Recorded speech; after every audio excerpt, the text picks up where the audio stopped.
सुलह हुदैबिया का एक पॉइंट ये था कि 10 साल तक मुसलमानों और काफिरों के दरमियान कोई लड़ाई नहीं होगी।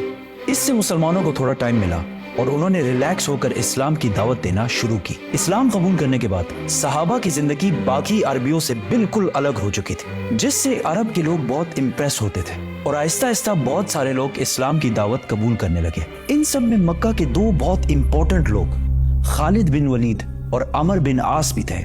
और खालिद बिन वलीद के लिए तो इस्लाम कबूल करना बहुत मुश्किल था, क्योंकि कुरान में वलीद बिन मुगीरा, जो खालिद बिन वलीद के वालिद थे, उनके बारे में बहुत सख्त वर्ड्स यूज किए गए थे।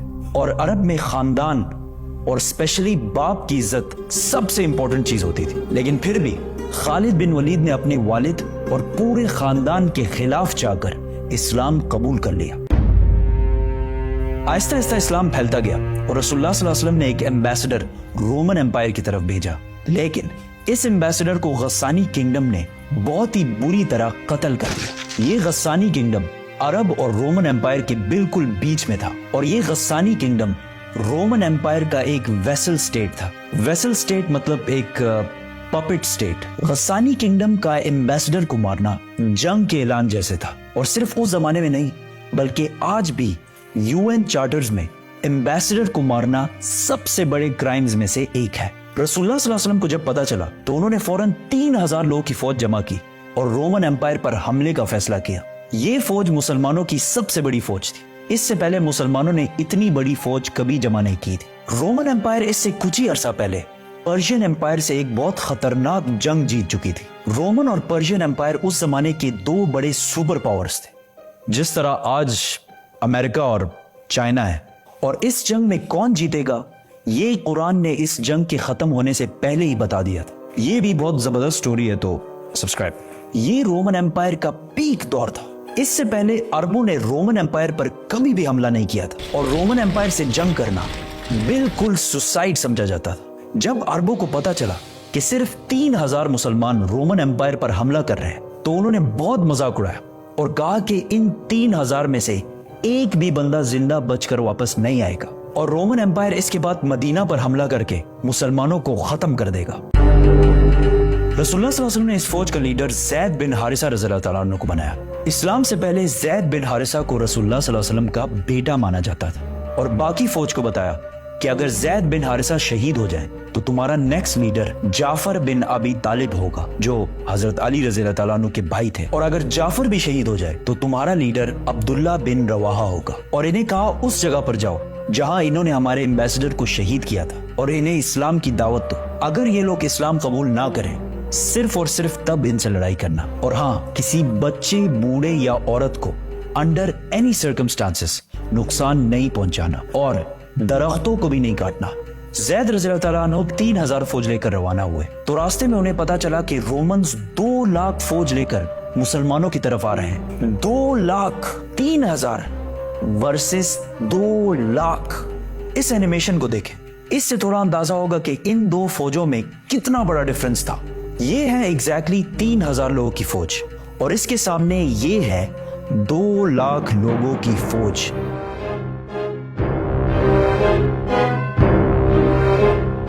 अब कुछ वेस्टर्न हिस्टोरियंस कहते हैं कि ये 2 लाख नहीं बल्कि इससे कम थे, लेकिन सब ये बात मानते हैं कि रोमन्स मुसलमानों से बहुत ज्यादा थे। मुसलमानों के एक ग्रुप ने सोचा कि हमें मदीना से और फौज का इंतजार करना चाहिए, लेकिन मुसलमानों के तीसरे जनरल अब्दुल्ला बिन रवाहा ने कहा कि हम जंग या जीतेंगे और या शहीद होंगे, जंग छोड़ के जाने वाला कोई ऑप्शन नहीं है। तो यहां मुसलमानों ने एक जबरदस्त प्लान बनाया। वो इस जगह को छोड़कर जहां पहले लड़ाई होनी थी पीछे हटे और मुद्दा के 2 पहाड़ों के दरमियान रुके। अब इसका क्या फायदा था? फायदा ये था कि अगर ये 2 पहाड़ ना होते और मुसलमान 2 लाख रोमन्स पर हमला करते तो रोमन्स मुसलमानों को चारों तरफ से घेर कर खत्म कर सकते थे। लेकिन इन 2 पहाड़ों की वजह से रोमन फौज ज्यादा स्ट्रेच नहीं हो सकती थी, तो लड़ाई में इनके ज्यादा नंबर्स होने का इतना फायदा ना होता। दोनों फौजों ने हमला किया और लड़ाई शुरू हुई। ज़ैद बिन हारिसा ने मुसलमानों की फौज का झंडा उठाया और बहुत फियर्स लड़ाई की, लेकिन वो शहीद हो गए। तो रसूलुल्लाह सल्लल्लाहु अलैहि वसल्लम के ऑर्डर के मुताबिक मुसलमानों के दूसरे जनरल जाफर बिन अबी तालिब ने झंडा उठाया और लड़ने लगे। लेकिन जिस हाथ में उन्होंने झंडा पकड़ा था वो हाथ कट गया तो उन्होंने दूसरे हाथ से झंडा उठाया, लेकिन दूसरा हाथ भी कट गया और जाफर रज़ी अल्लाह तआला अन्हु शहीद हो गए। जंग के बाद इनके जिस्म पर तलवार के 50 निशान मिले और इन 50 में से एक भी पीठ पर नहीं था, सारे के सारे फ्रंट पर लगे थे। तो अब ऑर्डर के मुताबिक अब्दुल्ला बिन रवाहा नए जनरल बने और बहुत सख्त लड़ाई के बाद वो भी शहीद हो गए। फिर एक मुसलमान ने झंडा उठाया और जोर जोर से सबको कहने लगा कि जल्दी आपस में एक लीडर चूज करो, वरना हमारी पूरी फौज बिखर जाएगी। ये जंग मदीना से 1000 किलोमीटर दूर मुता में हो रही थी, लेकिन रसूलुल्लाह सल्लल्लाहु अलैहि वसल्लम ने इस जंग के बारे में मदीना में मुसलमानों को पहले ही बता दिया था कि सबसे पहले जैद ने झंडा उठाया और वो शहीद कर दिए गए। उसके बाद जाफर ने झंडा उठाया और वो भी शहीद कर दिए गए। उसके बाद अब्दुल्ला बिन रवाहा ने झंडा उठाया और वो भी शहीद कर दिए गए। उसके बाद मुसलमानों ने सैफुल्लाह, अल्लाह की तलवारों में से एक तलवार को अपना लीडर बना लिया है। इस फौज में अब तक खालिद बिन वलीद एक आम सिपाही की तरह लड़ रहे थे और लड़ते लड़ते 9 तलवारें तोड़ चुके थे और ये मुसलमानों की तरफ से उनकी पहली जंग थी। तो सारों ने unanimously without any doubt Khalid bin Walid को जंग के दरमियान ही अपना लीडर और जनरल बनाया।